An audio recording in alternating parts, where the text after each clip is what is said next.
Ja jūs jūnija beigās uzmanīgi lasījāt portālu sportaziņas.com, tad droši vien nepalaidāt garām ziņu par to, ka šogad Nacionālās hokeja līgas draftā tika izvēlēti 3 Latvijas hokeisti. Uzbrucēju Eiriku Mateiku ar 90. numuru draftēja Washingtonas Capitals, vārtsargu Miku Vecvanagu ar 134. numuru draftēja Montrealas Canadiens, bet aizsargu Darilu Uljanski ar 214. numuru draftēja Anaheimas Ducks. Kamēr mūsu hokeisti priecājas par nonākšanu NHL klubu sistēmas, man kļuva interesanti izpētīt, kā NHL klubi šo gadu gaitā draftē Latvijas hokeistus, kuriem veicas, kuriem varbūt nepārāk ar kādu numuru, kurš tika izvēlēts un tā tālāk. Šajā video es jums nestāstīšu par visiem Latvijas hokeistiem, kuri jebkad tika draftēti, bet izvēlējos dažus stāstus, kuri man šķita interesanti. Tie ir hokeja stāsti, sekojiet mūsu kanālam YouTube vietnē, lieciet laikus, rakstiet komentārus, kā arī atsūtiet šo video saviem draugiem, lai arī viņi ir lietas kursā par Latvijas draftētiem NHL hokejistiem. Bet mēs sākam! 1975. gada 3. jūnijā Filadelfijas Flyers pārsteidza visu hokeja pasauli, jo NHL drafta 9. kārtā ar 160. numuru tika izvēlēts tobrīd 20 gadus vecais uzbrucējs Viktors Hatuļevs. Viņš kļuva par pirmo gan Latvijas, gan arī visas PSRS hokeistu, kuru izvēlējās kāda no NHL komandām.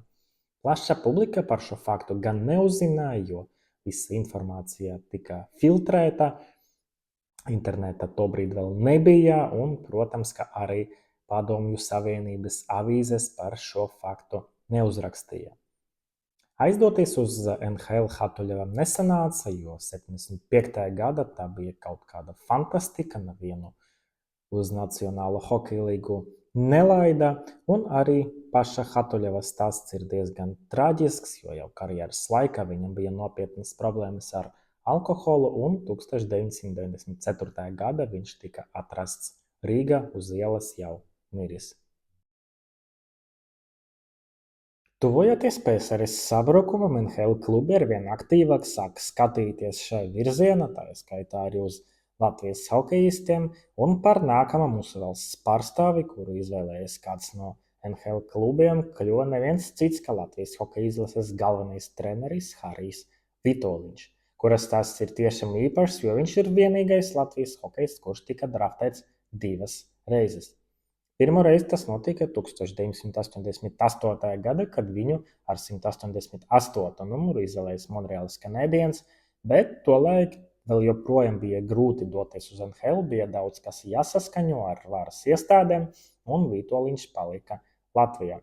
Savukārt nākamreiz viņu draftēja jau neatkarīgas Latvijas laika, tas notika 1993. gadā, atkal Kanādas komanda, šoreiz tā bija Winnipegas Jets, kura viņu izvēlējās ar 228. numuru, un tobrīd 25 gadus vecais uzbrucējs varēja doties uz Kanādu. Pat precīzāk pateikt, nevis varēja doties, bet pārvācās, jo pirms tam viņš jau sezonu bija pavadījis Ziemeļamerikā. Jets rindas Vitoļņš nospēlēja vien 8 mačus, bet sezonas lielāko daļu viņam bija jāpavada Jets farm kluba Amerikas hokeja līgā. Un tā kļuva par Vitoļņa pēdējo sezonu Ziemeļamerikā, viņš atgriezās Eiropā, un pēc tam nec Kanāda, nec Amerikā viņš vairs nespēlēja. 2012. gada jūnijā hokeja pasauli pārsteidza jau Buffalo Sabres, kura veica jaunu ierakstu Latvijas hokeja vēstures grāmatā, jo Zemgus Girgensons tika izvēlēts 1. kārtā ar 14. numuru, kas joprojām ir vienīgais gadījums, kad kāds no latviešu hokeistiem tika draftēts 1. kārtā. Girgensons nostabilizējās Nacionālajā hokeja līgā, bet diemžēl par līgas zvaigzni tā arī nekļuva. Savā rezultatīvākajā sezonā viņš guva 30 punktus, kas diez vai ir tas rezultāts, ko gaida no 1. raunda draftēta hokeista, bet arī jāatzīst, ka pretenzijas pret pašu Girgensonu šeit būtu nevieta, jo viņš spēlē tā, kā viņš prot. Tie vairāk ir jautājums Sabres organizācija, kura veic šādu izvēli. Pēc 11 pavadītajām sezonām Buffalo komandā, kurās viņi nevienu reizi neiekļuva playoff turnīra, Girgensons nolēma kaut ko mainīt, un šovasar viņš kļuva par Tampa Bay Lightning hokejistu. Otrais visaugstāk draftētais latviešu hokejists ir Latvijas hokeja leģenda Sandis Ozoliņš, par kuru vēl pirms pāris gadiem mēs varējām pateikt, ka viņš ir vienīgais latviešu hokejists ar Stanley kausu, bet situācija ir mainījusies. Stanley kausu ieguvuši gan Teodors Bļugers, gan arī Uvis Balinskis, bet ne par to ir šis stāsts. Tātad 1991. gadā ar 30. numuru Ozoliņu draftēja San Jose Sharks, un varētu teikt, ka šī komanda izvilka laimīgo lozi, jo Ozoliņš tiešām kļuva par NHL zvaigzni. Viņam ir visvairāk spēļu starp Latvijas hokejistiem, visvairāk vārtu, visvairāk punktu, viņš ir labākais visos radītājos, un diezgan grūti iedomāties, kā tuvākajā laikā kāds varētu viņu pārspēt. Turklāt atcerēsimies, ka Ozoliņš ir aizsargs, nevis uzbrucējs, kas viņas sasniegumus padara par vēl ievērojamākiem. Savukārt trešais visaugstāk draftētais ir Teodors Bļugers, kuru 2012. gadā ar 52. numuru izvēlējis Pitsburgas Penguins. Šajā komandā Bļugers arī debitēja Nacionālajā hokeja līgā, Stanley kausu viņš izcīnīja ar Vegasas Golden Knights, savukārt tagad viņš pārstāv Vancouveras Canucks, kurš spēlē arī vēl viens latviešu hokejists Arturs Šilovs. Vai jūs varētu pateikt, kura no Nacionālās hokeja līgas komandām visvairāk mīl Latvijas hokejistus? Patiesībā varētu nosaukt pat 3 komandas – Bostonas Bruins, San Jose Sharks un Tampa Bay Lightning, jo Bostona pa visiem šiem gadiem draftējusi 5 Latvijas hokejistus, bet Sharks un Lightning pa 4. Tātad Bostona Bruins savulaik draftējusi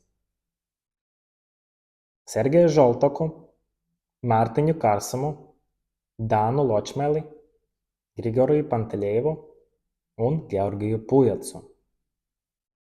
Kā jau minēju, San Jose Sharks savulaik draftēja 4 latviešu hokejistus, bez Sanda Ozoliņa tie ir arī Kārlis Čukste, Rudolfs Balcers un Viktors Ignāķjevs. Savukārt Tampa Bay Lightning draftēja Kristoru Gudļevski, Klavu Veinbergu, Raimondu Daņiliču un Mārtiņu Dzierkalu. Kopā vismaz vienu Latvijas hokejistu draftējušas 24 Nacionālās hokeja līgas komandas. Ir tāds viedoklis, ka Nacionālās hokeja līgas draftā visus labākos spēlētājus izvēlas pirmais 3-4 kārtas, savukārt atlikušais kārtas klubi baigi neiedziļinās, izvēlas vienkārši kaut kādus hokejistus, kurus varbūt pēc tam izmantot maiņas darījumos vai vēl kaut kur, un tiek uzskatīts, ka tiem, kuri izvēlēti 6., 7. kārtā, nav perspektīvu Nacionālajā hokeja līgā. Un daļēji tā ir arī taisnība, bet Latvijas hokeja ir vismaz 2 hokejisti, kuri spējuši pierādīt pretējo. Un pirmā tāda pelnrušķīta, ja varētu teikt, ir mūsu leģendārais vārdsargs Arturs Sirbe, kuru 1989. gadā Minnesotas North Stars, kas mūsdienas ir zināma kā Dallasas Stars, izvēlējis 10. kārtā ar 196. numuru. Šķita, ka nekādu perspektīvu talantīgam vārdsargam nav, bet Allaž bija pazīstams gan ar savu neatlaidīgumu, ar savu cīņas spēru, ar savu darba ētiku, un patiesībā viņš arī apklusināja visus kritiķus. Viņam ir vairākas sezonas San Jose Sharks, viņam bija pamatvārdsarga loma Karolīnas Hurricanes. Vienu no sezonām viņš laukuma deva 77 no 82 spēlēm. Kopā Nacionālā hokeja līga nospēlējis vairāk nekā 600 mačus, un viņa konta ir arī Stanley kausa fināls, kas diemžēl tika zaudēts, kad 2002. gadā Hurricanes piekāpās Detroitas Red Wings. Ja jūs interesē, kuri vēl Latvijas hokejisti ir spēlējuši Stanley kausa finālā, un mums tādi ir vairāki, jums iesaku izlasīt šo rakstu portāla sportaziņas.com. Saiti atstāšu aprakstu, varat izlasīt tagad un pēc tam atgriezties pie video, varat arī noskatīties video līdz beigām un pēc tam izlasīt rakstiņu. Ja? Atkārtošos, ka saite uz to būs video aprakstā. Un mūsu vēl viena hokeja pelnrušķīte ir vēl viens leģendārais latviešu aizsargs Karlis Krasniņš, kurš arī sevi pierādīja pasaules spēcīgākajai līgai par spīti tam, ka viņš tika izvēlēts tuvāk drafta beigām. Tātad 1998. gada Nešvilas Predators viņu draftēja 9. kārtā ar 230. numuru, un es varu iedomāties, ka, ja tolaik būtu internets tik populārs kā tagad, tad droši vien būtu daudz komentāru no sērijas, ka te nav ar ko lepoties, ka viņam līdz NHL, kā man ar kājām līdz Ķīnai, un es pieļauju, ka tie cilvēki, kuri tobrīd lasīja kaut kādas avīzes vai žurnālus pie sevis, tā arī nodomāja, ka līdz Nacionālajai hokeja līgas Krasniņš netiks, bet viss sanāca pavisam savādāk. Viņam ir 12 sezonas un 852 spēles Nacionālajā hokeja līgā, vairāk ir tikai Sandim Ozoliņam, un Krasniņš pārstāvēja ne tikai Predators, bet arī Colorado Avalanche, Floridas Panthers un Dallasas Stars. Iespējams, ka Krasniņa karjera būtu ilgāka, bet, diemžēl, 2011. gadā viņš pieņēma liktenīgu lēmumu doties uz Krieviju un pievienojas Jaroslavas Lokomotīvu, un tā paša gada 7. septembrī lidmašīna ar komandu avarēja, un visa komanda gāja bojā, gan spēlētāji, gan treneri. Ir mums arī gluži pretēji piemēri, kad hokeisti, kuri tika draftēti diezgan augsti, tā arī netika līdz Nacionālajai hokeja līgai, un šeit uzmanības vērti ir divi spēlētāji, aizsargs Agris Saviels un uzbrucējs Mārtiņš Dzierkals. Savielu 2000. gada otras kārtas beigas ar 63. numuru draftēja Colorado Avalanche, un līdz pat 2005. gadam viņš mēģināja izsisties, bet viņam tas tā arī nesanāca, un aizsargs atgriezās Eiropā. Savukārt Dzierkals 2015. gada pēc veiksmīga U18 pasaules čempionāta ar 67. numuru draftēja Toronto Maple Leafs.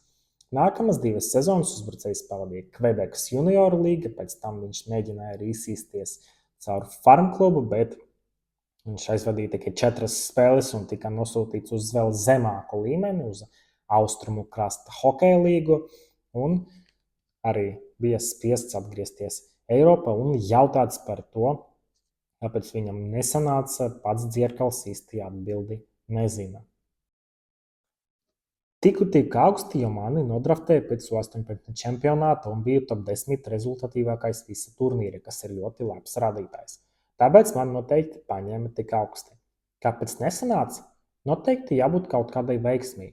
Viss, ko es varu pateikt, gāju, darīju visu pēc labākās sirdsapziņas. Man nav ko nožēlot. Apstākļu sakritība vai netrenējos pietiekami, kas to lai zina? Grūti atbildēt, kāpēc nesanāca. Tie bija hokeja stāsti. Paldies, ka noskatījāties šo video līdz beigām.